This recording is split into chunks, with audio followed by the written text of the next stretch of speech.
Барлықтарыңызға қайырлы күн. Бүгін сіздермен өте дәмді дүкендің чипсы сияқты қытырлақ болып шығатын чипсыларды үй жағдайында жасайтын боламыз.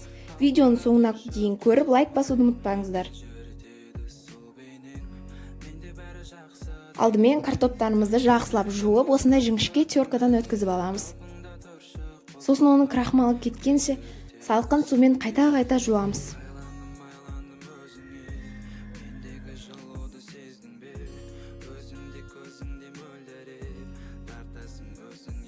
Сосын оны салфеткада немесе осындай шашықта құрғатамыз.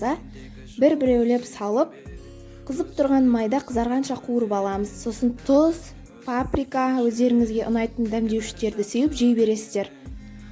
Үй жағдайында жасап көруге кеңес беремін. Өте дәмді болып шығады. Видеоның соңына дейін көргендеріңіз үшін рахмет. Сіздермен болған Ақнұр.